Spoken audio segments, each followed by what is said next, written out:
Subject है inspection and quality control. शुरू की हुई हमने यूनिट स्टैटिस्टिकल क्वालिटी कंट्रोल और हम कर रहे हैं न्यूमेरिकल्स। जो भी हमारे चार्ट्स थे, चाहे वो एट्रीब्यूट चार्ट्स की बात करें या फिर हम बात करें वेरिएबल चार्ट्स की। अभी तक हम बात कर चुके हैं एक्स बार चार्ट के बारे में, आर चार्ट के बारे में और पी चार्ट के बारे में। आज हम बात करेंगे, एक न्यूमेरिकल कर रहे हैं और एक्स बार और आर चार्ट से रिलेटेड। नेक्स्ट हम करेंगे सी चार्ट पे बेस्ड जो हमारा न्यूमेरिकल रहेगा। तो अब देखिए X bar and R chart के अंदर आपको क्या दिया हुआ है कि X bar and R values of 4 सब ग्रुप्स ऑफ 5 रीडिंग्स, कि हमारे पास क्या है 5 रीडिंग्स है, 4 सब ग्रुप्स दिए हुए हैं, उनकी जो वैल्यूज है यानी कि एक्स बार की वैल्यू है और हमारे पास आर यानी कि रेंज की वैल्यू, एवरेज और रेंज हमें दी हुई है। इसके अलावा specification limit for components are 10.7 plus minus 0.2, कि जो हमारी कंपोनेंट की स्पेसिफिकेशन लिमिट है, जो लिमिट हमें है वो हमारी है 10.7 तक की लिमिट है। इसके अलावा हमें D2 दिया हुआ है आर चार्ट के लिए और D3 दिया हुआ है ये भी आर चार्ट के लिए और लास्ट पे हमें दिया हुआ है A2 0.58, ये भी हमारे किसका रहेगा, ये एक्स चार्ट के लिए। ये दोनों वैल्यूज होंगी, ये आर चार्ट के लिए यूज करेंगे, A2 जो वैल्यू होगी इसको वैल्यू को यूज करेंगे हम हमारे जो एक्स बार चार्ट होगा। तो सोल्यूशन के अंदर हम क्या करेंगे, सबसे पहले जैसे कि हम स्टार्टिंग में जब हमने X bar and R chart की बात की थी तो वहां पे अभी हम निकालते थे ग्रैंड एवरेज। तो ग्रैंड एवरेज निकालने का फॉर्मूला क्या होता था, एस्टिमेशन, जो भी हमारा एक्स बार होता था उसका एस्टिमेशन डिवाइड बाय हम क्या कर देते थे एन, यानी कि जो नंबर ऑफ हमारे पास टोटल नंबर ऑफ आइटम्स रहती थी। तो सेम चीज यहाँ पे करेंगे कि हमारे पास क्या लिखेंगे सोल्यूशन। तो सोल्यूशन के अंदर सबसे पहले हम क्या करेंगे कि जो हमारे पास एस्टिमेशन यानी कि x double bar is equal to estimation x bar divide by में n। तो अब देखिए x बार हमारे पास ये रहा 10.3, 12, 10.8, 10.5, इन सबको हम आपस में जोड़ देंगे और डिवाइड कर देंगे किनके साथ, 4 के साथ। क्यों, हमारे पास सब ग्रुप कितने हैं, 4 है। तो एस्टिमेशन हमारे पास ग्रैंड एवरेज आ जाएगी 10.3 plus 12.0 plus 10.8 plus 10.5 divide by 4 और हमारे पास जो वैल्यू आएगी हमारे ग्रैंड एवरेज की वो रहेगी 10.09। वैल्यू हमारे पास क्या रहेगी 10.09। इसी तरह हम निकाल लेंगे आर बार। आर बार के लिए भी आपको पता है फॉर्मूला वही सेम रहेगा, एस्टिमेशन आर डिवाइड बाय में एन। तो आर के हमारे पास कितना है 1.1 प्लस में 1.3 प्लस 0.9 प्लस 0.8 डिवाइड बाय 4 से हम डिवाइड कर देंगे तो हमारे पास जो वैल्यू आएगी वो होगी 1.025। ये वैल्यू किस चीज के लिए रहेगी, आर यानी कि आर एवरेज।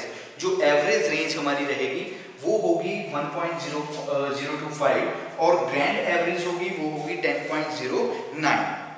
तो यहाँ सिंपली हम निकाल सकते हैं इस वैल्यू से अपर कंट्रोल लिमिट को और लोअर कंट्रोल लिमिट को। हमने सिर्फ यहाँ पे ड्रॉ नहीं करना एक्स बार चार्ट, जो हम पहले कर चुके हैं। हमने फर्स्ट न्यूमेरिकल के अंदर एक्स बार चार्ट और आर चार्ट को ड्रॉ किया था।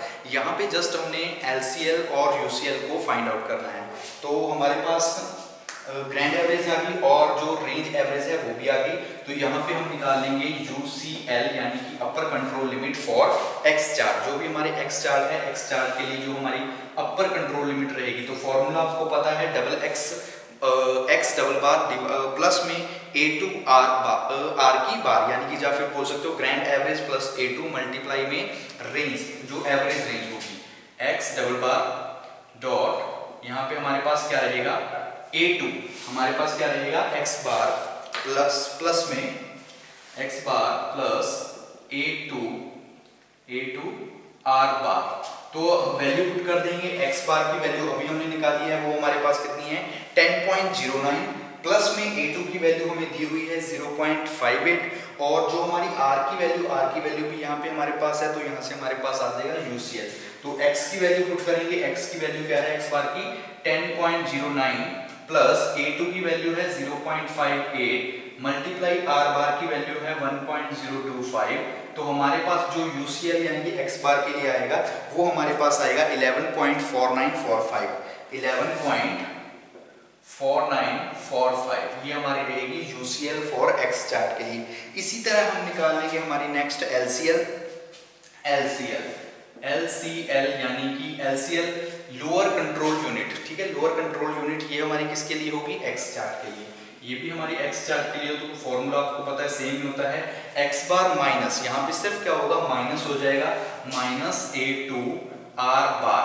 तो एक्स बार हमारे पास कितनी है 10.09 माइनस में A2 कितनी है 0.58 मल्टीप्लाई आर बार कितनी है 0.25, तो हमारे पास जो वैल्यू आएगी एलसीएल के लिए सब ग्रुप के लिए अंदर, तो वो जो वैल्यू रहेगी वो होगी 9.3055, ये हमारी वैल्यू होगी यूसीएल के लिए। अब हमने क्या निकाला है, एक स्पेसिफिकेशन लिमिट दी हुई थी हमारी स्टार्टिंग में, आपको बताया था गिवन में कि स्पेसिफिकेशन लिमिट हमारी कितनी है 10.7 प्लस माइनस 0.2। तो अब हम अपर लिमिट और लोअर लिमिट के दोनों के लिए स्पेसिफिकेशन की बात करेंगे। तो फर्स्ट के लिए हमारी कितनी थी 10.7 प्लस में 0.2, तो वो हमारी कितनी हो जाएगी the upper control limit specification, the upper control limit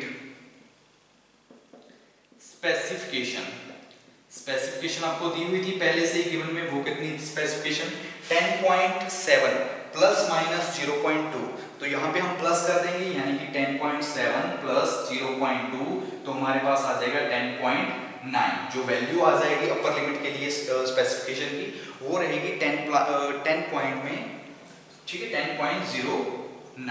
10.09 ये हमारी क्या रहेगी अपर के लिए।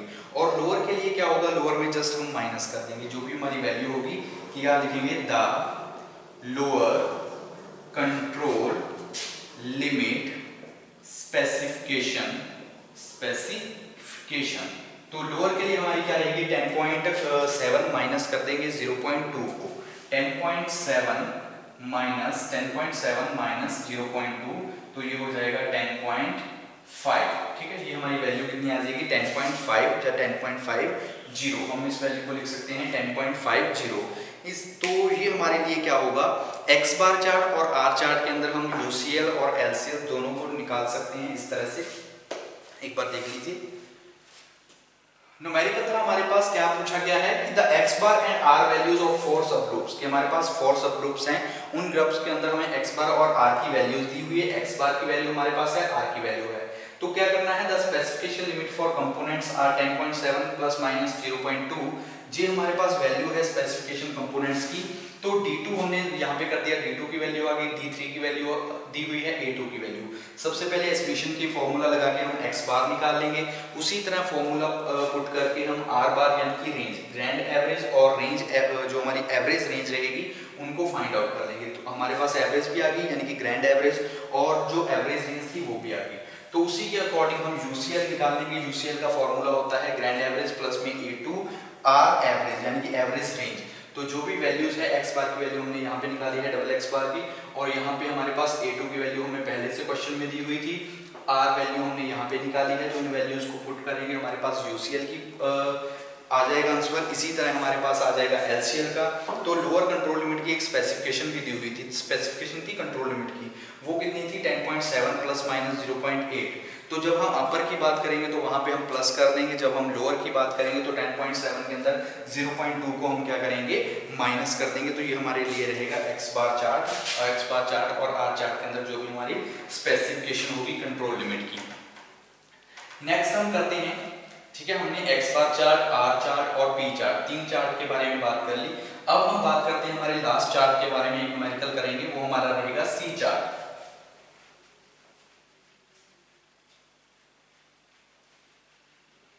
एक न्यूमेरिकल और कर लेते हैं, लास्ट न्यूमेरिकल है। तो वो न्यूमेरिकल हमारा कौन सा रहेगा सी चार्ट के लिए, कि सी चार्ट के अंदर किस तरह से हम सी चार्ट को ड्रॉ करते हैं। तो शुरू करते हैं। तो क्या पूछा गया है कि कारपेट वर इंस्पेक्टेड, कारपेट्स वर इंस्पेक्टेड, कि कुछ कारपेट्स हैं उनको इंस्पेक्टेड जब किया गया है, तो नंबर ऑफ कारपेटेड हमारे पास कितने हैं वो हमें गिवन में दिया हुआ है, क्वेश्चन में दिया हुआ है, और उनमें से डिफेक्टिव कारपेट्स कितने आए हैं तो वो भी हमें क्वेश्चन में दिया हुआ है। कि आपके पास क्या है, एक सी चार्ट हमने तैयार क्या करना है, सी चार्ट है, तो क्या लिखेंगे, सी चार्ट कंस्ट्रक्ट करना है। तो नंबर ऑफ कारपेट्स, जो नंबर ऑफ कारपेट्स टोटल हमारे पास है वो इन्होंने दिए हुए हैं, नंबर ऑफ कारपेट वो है 8, यानी कि 8 हमें दे दिए नंबर ऑफ कारपेट, 1 2 3 4 5 6 7 और 8। उसके बाद उनमें से डिफेक्टिव आए हैं, नंबर ऑफ डिफेक्टिव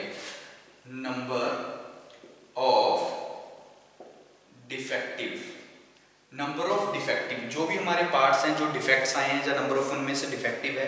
पहला जो है उसके अंदर से 2 आए हैं, नेक्स्ट हमारे पास है 5, फिर 5, 6 और फिर है 1, 5, 1 और 7। ये क्या है? नंबर ऑफ डिफेक्टिव जो भी पीसीज आए हैं हमारी किस्म से कारपेट में से, जिनको हमने क्या किया है? इंस्पेक्टेड किया है। सिर्फ हमने क्या निकालना है? यहाँ पे सी चार्ट निकालना है, यानी कि average number of defect. C chart का फॉर्मूला होता है, सी चार्ट का फॉर्मूला लगा के नंबर ऑफ एवरेज जो भी हमारे डिफेक्ट्स हैं उनको निकालेंगे। उसके बाद अपर कंट्रोल लिमिट और लोअर कंट्रोल लिमिट निकालने के बाद जो सी चार्ट होगा, सी चार्ट को हम क्या करेंगे? ड्रॉ करेंगे। तो सबसे पहले निकालते हैं average number of defects. Average number of defects की एवरेज नंबर ऑफ डिफेक्ट्स हमारे पास कितने रहेंगे? तो वो फॉर्मूला होता है total number of defective in 8 carpet, या फिर total number of defective divide by में टोटल कारपेट इंस्पेक्टेड, की टोटल हमने कितने इंस्पेक्ट किए हैं और उनमें से कितने डिफेक्टिव पीस आए हैं। तो फॉर्मूला रहेगा total number of defective. C का फॉर्मूला क्या रहेगा? Total number of defective carpets, total number of defective carpets divide by में हमारे पास क्या आ जाएगा? Total number of inspected carpet. Total number of inspected carpets की टोटल नंबर ऑफ इंस्पेक्टेड, टोटल कितने कारपेट्स की हमने इंस्पेक्शन की और उन कारपेट्स में से हमारे टोटल कितने नंबर ऑफ कारपेट्स है जो कि डिफेक्टिव आए। तो यहाँ पे हम फॉर्मूला पुट करेंगे तो हमारे पास क्या है? टोटल नंबर ऑफ कारपेट्स कितने हैं? टोटल नंबर ऑफ कारपेट्स है 8 और उनमें से जो डिफेक्टिव आए वो कितने हैं? 2, 5, 5, 6, 1, 5, 1, 7। तो इन सब नंबर को, जो नंबर ऑफ टोटल डिफेक्टिव है, इन सबको आपस में जोड़ देंगे, 8 से डिवाइड कर देंगे तो हमारे पास सी की वैल्यू आ जाएगी। तो कैसे आ जाएगी वैल्यू? यानी कि हमारे करेंगे 2 + 5 + 5 + 6 + 1 + 5 + 1 + 7, यानी कि हमारे पास 2 और 5 7, 7 और 5 12, 12 और 6 18, 18 1 19, 19 और 5 24, 24 से 25 और 25 और 7 हमारे पास कितने आ जाएंगे? 32। तो ये हमारे पास क्या रहेंगे? 32। और जो टोटल नंबर ऑफ इंस्पेक्टेड, यानी कि जितने हमने कारपेट्स की इंस्पेक्शन की वो हमारे पास टोटल 8 है। तो 32 को 8 से डिवाइड कर देंगे तो हमारे पास आ जाएगा 4। हमारे पास सी की जो वैल्यू आएगी, सी की वैल्यू कितनी आ गई? 4। अब हम यहाँ से निकाल सकते हैं अपर कंट्रोल लिमिट और लोअर कंट्रोल लिमिट। सबसे पहले UCL। UCL के लिए जब हम सी चार्ट की बात करते हैं तो सी चार्ट के अंदर फॉर्मूला होता है C+3 √C, यानी कि C की वैल्यू हमारे पास है 4, उसके बाद प्लस 3 का 3 और रूट में हमारे पास यहाँ पे क्या आ जाएगा? C की वैल्यू पुट कर देंगे। C की वैल्यू हमारे पास क्या रहेगी? 4। तो अब देखिए 4 + 3 + 4, तो 4 से में हो जाएगा। जब हम रूट को हटाएंगे तो ये वैल्यू हमारे पास क्या आ जाएगी? 2। 2 को 3 से मल्टीप्लाई करेंगे, 2 और 3, 2 को मल्टीप्लाई करेंगे 3 से तो 2 × 3 = 6 और साथ में हमारे पास है 4, तो हम जोड़ देंगे तो टोटल हमारे पास कितना रहेगा? 10। इसी तरह LCL के लिए फॉर्मूला रहेगा, वहां पे सिर्फ क्या होगा? माइनस हो जाएगा C प्लस के स्थान पे, C - 3C। तो C की वैल्यू 4 - 3, यहाँ पे 4, तो वही सेम यहाँ पे भी होगा। 4 का 2 हो जाएगा, 2 को मल्टीप्लाई करेंगे 3 के साथ तो ये 6 और 6 में से 4 को माइनस करेंगे तो हमारे पास आ जाएगा -2। यानी कि LCL की जो वैल्यू रहेगी हमारे पास, LCL की वैल्यू कितनी होगी? वो रहेगी -2। ठीक है, -2, लेकिन हम इसको लिखते होते हैं इस तरह से 0, जिसको हम सेज भी बोलते हैं। ये हम क्यों लिखते हैं सेज? क्योंकि there can not be negative defect, क्योंकि कभी भी हम ऐसा नहीं कह सकते कि वहाँ पे नेगेटिव डिफेक्ट है इस चीज़ के लिए। अब हम क्या करेंगे? यहाँ पे डायग्राम ड्रॉ करेंगे जो हमारा बनेगा सी चार्ट के लिए। तो सी चार्ट के लिए क्या लिखेंगे? इस तरह से डायग्राम हो जाएगा। नीचे की तरफ जो रहेगा वो हमारे पास रहेंगे नंबर ऑफ कारपेट्स और ऊपर हमारा रहेगा नंबर ऑफ डिफेक्टिव्स। नीचे हमारे पास क्या रहेंगे? नंबर ऑफ कारपेट्स, नीचे हमारे पास आ जाएंगे नंबर ऑफ कारपेट्स और ऊपर की तरफ यहाँ पे लिखेंगे हम number of defects. Number of defects कि जो टोटल नंबर ऑफ डिफेक्ट्स हैं वो कितने हैं। तो जो टोटल नंबर ऑफ कारपेट्स हैं वो हमारे पास कितने हैं? 8। तो हम यहाँ पे कारपेट की वैल्यू लिख देंगे 1 2 3 4 5 6 7 और 8, यानी कि टोटल नंबर ऑफ कारपेट्स हमारे पास कितने हैं? 8 हैं। और उन 8 में से जो हमारे पास टोटल नंबर ऑफ कारपेट है 8 और जो हमारा नंबर ऑफ डिफेक्ट्स आए हैं तो नंबर ऑफ डिफेक्ट्स टोटल हमारे पास कितने हैं, हाईएस्ट हमारे पास 7 है, हम इसको 7 तक भी लिख सकते हैं, या फिर आप लिख लो इसको 8 तक।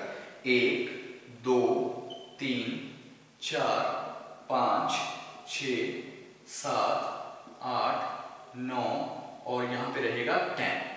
तो अब देखिए सबसे पहले हम निकालेंगे मीन यानी कि जो एवरेज लिखते होते हैं, जिसको हम पी चार्ट के अंदर पी बार बोलते हैं, यहाँ पे बोलेंगे सी। तो सी जो एवरेज रहेगी वो हमारे पास है 4, यानी कि जो हमारा मीन रहेगा सी चार्ट के अंदर वो कितना होगा 4 के ऊपर। ठीक है, ये हमारा रहेगा सी यानी कि 4। नेक्स्ट अब हम बात करते हैं यूसीएल की। तो यूसीएल की जो वैल्यू आई है वो हमारे पास कितनी है 10। तो यहाँ पे हम यूसीएल की वैल्यू भी पुट कर देंगे कि यूसीएल की जो वैल्यू हमारे पास आई है वो कितनी है, यूसीएल की यूसीएल वो है हमारे पास 10। नेक्स्ट हम बात करते हैं एलसीएल की। तो एलसीएल की वैल्यू है -02, यानी कि ये माइनस के अंदर आएगी 0 से, तो इसको हम यहाँ पे डिनोट करेंगे 0, ये हम 0 के इक्वल मान लेंगे, क्योंकि नेगेटिव के अंदर कभी भी कंसीडर नहीं करेंगे किसी भी तरह के डिफेक्ट्स को। अब देखिए फर्स्ट पॉइंट, सबसे पहला जो हमारा पॉइंट है फर्स्ट पॉइंट, तो फर्स्ट पॉइंट पे जो नंबर ऑफ डिफेक्ट्स थे वो कितने थे 2। फर्स्ट पॉइंट पे नंबर ऑफ डिफेक्ट यानी कि जो हमारा फर्स्ट कारपेट था, फर्स्ट कारपेट के अंदर जो नंबर ऑफ डिफेक्ट्स है वो हमारे पास आए हैं 2। दूसरे नंबर पर कारपेट में हमारे पास जो डिफेक्ट्स हैं वो है टोटल 5। वो डिफेक्ट्स हमारे पास कितने हैं 5। इसी तरह 3 नंबर पे भी हमारे पास जो टोटल डिफेक्ट है वो कितने हैं 5। नेक्स्ट है 4 पे जो टोटल डिफेक्ट्स हैं हमारे पास वो रहेंगे 6 डिफेक्ट्स।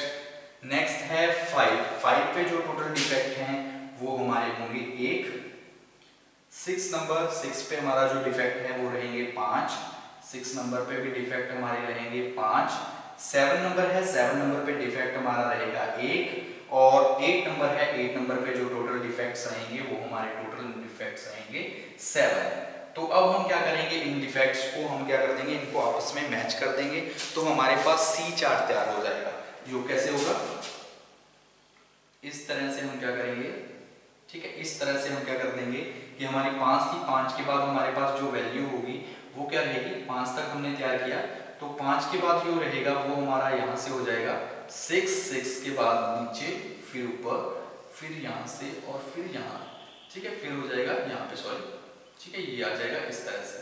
तो ये हमारे पास बन जाएगा हमारा सी चार्ट। इस चार्ट को हम क्या बोल देंगे, सी चार्ट। ये हमारा रहेगा सी चार्ट। तो एक बार देख लीजिए फिर से क्या पूछा गया था कि एक न्यूमेरिकल है, जिस न्यूमेरिकल के अंदर क्या है, नंबर ऑफ कारपेट्स दिए हुए थे।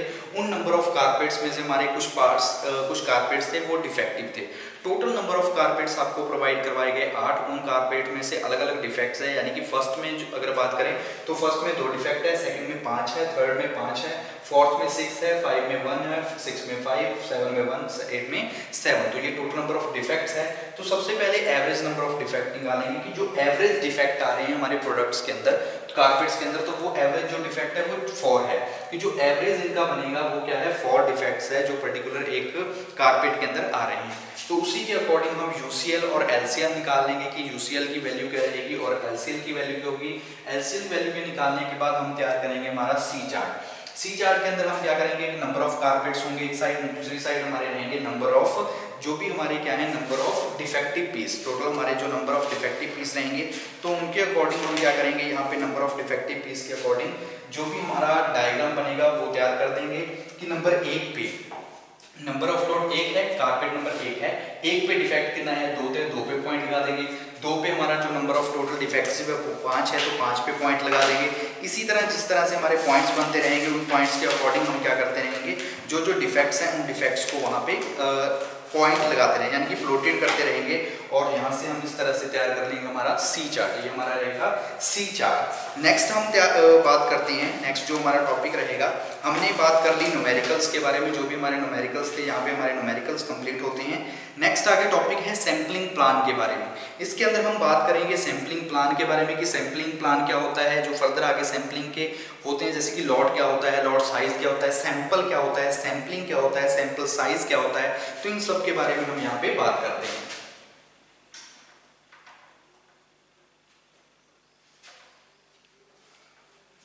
ठीक है, ये हमारा एक्स बार यानी कि सबसे पहले हमने जो कंट्रोल चार्ट शुरू किए थे, यहाँ पे हमारा कंट्रोल चार्ट वाला टॉपिक कंप्लीट होता है। जिसके अंदर हमने सभी तरह के जो भी हमारे कंट्रोल चार्ट थे, चाहे वो एक्स बार चार्ट है, आर चार्ट है, सिग्मा चार्ट है, टी चार्ट है, एनपी चार्ट है, सी चार्ट है और यू चार्ट, सभी चार्ट्स के बारे में बात की, वेरिएबल और एट्रीब्यूट चार्ट्स के बारे में बात की, उन पे बेस पे जो भी हमारे न्यूमेरिकल्स थे उन न्यूमेरिकल्स को हमने बात की। नेक्स्ट अब हम क्या करते हैं, नेक्स्ट हमारा टॉपिक क्या रहेगा, सैम्पलिंग प्लान। सबसे पहले बात करेंगे कि सैम्पलिंग प्लान क्या होता है, फिर आगे हम सैंपल के बारे में बात करेंगे, सैंपल साइज के बारे में बात करेंगे, लॉट के बारे में।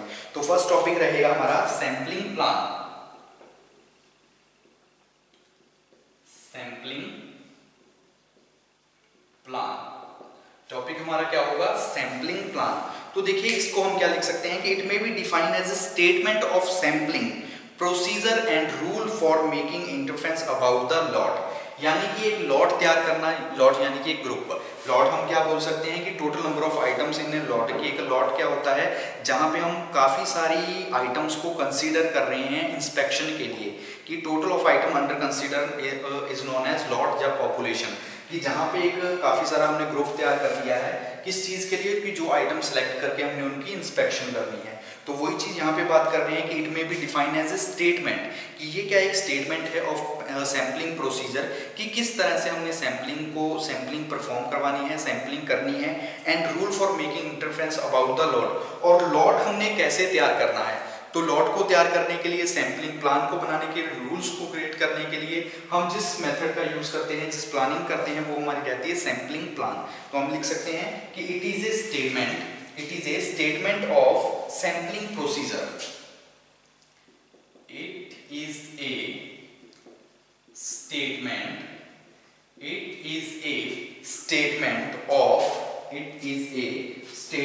Of sampling. It is a statement of sampling procedure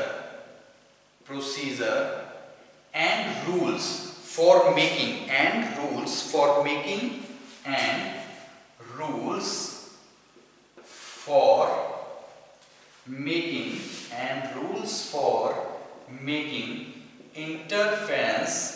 interference about the load, कि जो हमारा लोड है उन लोड को हम किस तरह से हम तैयार कर रहे हैं। रूल्स मेकिंग फॉर लॉट्स, कि जो हमारे लॉट्स हैं उन लॉट्स के लिए जो हमारे रूल्स तैयार कर रहे हैं। जब सैम्पलिंग का जो भी प्रोसीजर है, उस प्रोसीजर के बारे में जो हम स्टेटमेंट तैयार कर रहे हैं, एक पूरा चार्ट तैयार कर रहे हैं, ड्राइंग तैयार कर रहे हैं, शीट तैयार कर रहे हैं, वो हमारे लिए होगा सैम्पलिंग प्लान। जैसे फॉर एग्जाम्पल हम कोई भी प्लानिंग कर रहे हैं कि हमने किस तरह से सैम्पलिंग करनी है, किस तरह से लॉट को सिलेक्ट करना है, तो वो सारा कंसीडर हम करेंगे सैम्पलिंग प्लान के अंदर। इसके अंदर कुछ टर्म्स रहेंगी, सम टर्म्स, उन टर्म्स के बारे में बात करते हैं। सम टर्म्स, जो टर्म्स जैसे कि लॉट क्या होता है, लॉट साइज क्या होता है, सैंपल क्या होता है, तो इनके बारे में। तो सबसे पहले जो टर्म रहेगी हमारे पास वो है लॉट, कि अभी हम बात कर रहे थे ना कि रूल्स फॉर मेकिंग लॉट बनाने में, रूल्स बनाने में लॉट के तो मदद करता है। तो सैम्पलिंग प्लान के अंदर सबसे पहले लॉट की बात करते हैं कि लॉट क्या होगा, कि total number of items in a lot की the total items under consideration is called lot, कि जो टोटल नंबर ऑफ आइटम्स है, जो भी हमने आइटम्स को सिलेक्ट किया है, जिनको हम कंसीडर कर रहे हैं इंस्पेक्शन के लिए, सैम्पलिंग के लिए, वो हमारे लिए रहेगा लॉट। तो लॉट के अंदर क्या लिखेंगे, total items under consideration is called lot. Total items consideration, total items under consideration, total items under consideration is called lot। तो वो हमारे लिए क्या कहलाएगा, लॉट, कि total items under consideration is called lot. Second हम बात करते हैं लॉट साइज के बारे में, कि लॉट साइज क्या होता है। तो लॉट साइज के अंदर हम लिख सकते हैं कि total number of items in the lot, कि एक लॉट के अंदर जो टोटल नंबर ऑफ आइटम्स हैं वो हमारे लिए क्या कहलाएगी, उनको बोलते हैं लॉट साइज, और उसको हम डिनोट करते हैं n के साथ, कि total number of items in a lot is known as lot size.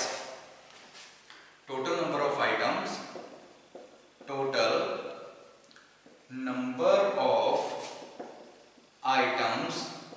in a lot, total number of items in a lot is known as lot size, is known as lot size, it is denoted by n, it is denoted by n, और इसको हम denote कैसे करते हैं, denote करते हैं n के साथ, कि जो भी हमारा लॉट साइज रहेगा, लॉट साइज को डिनोट करने के लिए हम यूज करेंगे n साइज का। नेक्स्ट हम बात करते हैं सैंपल के बारे में, कि सैंपल क्या होता है, किस तरह से हम कंसीडर करते हैं सैंपल के बारे में। वो भी किसके अंदर आएगा, सम टर्म्स, कि जो हमारी सिंपली टर्म्स है वहां पे। तो थर्ड हमारा जो पॉइंट रहेगा सम टर्म्स के अंदर, वो होगा सैंपल, कि सैंपल क्या होता है। सैंपल यानी कि जो पार्ट हम लॉट में से सिलेक्ट करते हैं, जिस पार्ट के ऊपर हम इंस्पेक्शन करते हैं, तो क्या लिखेंगे, द नंबर ऑफ आइटम्स और components part drawn from a lot both for the batch for inspection purpose, यानी कि total number of items in a lot, एक लॉट के अंदर हमारे पास टोटल नंबर ऑफ आइटम्स हैं, जो आइटम्स हम नंबर ऑफ आइटम्स या फिर कंपोनेंट हम सिलेक्ट करते हैं, बाहर निकालते हैं लॉट में से, और जिन पे हम इंस्पेक्शन परफॉर्म करवाते हैं, वो हमारे लिए होते हैं सैंपल। तो सैंपल क्या लिख सकते हैं, द नंबर ऑफ आइटम्स या फिर parts drawn from the lot is known as sample. The total number of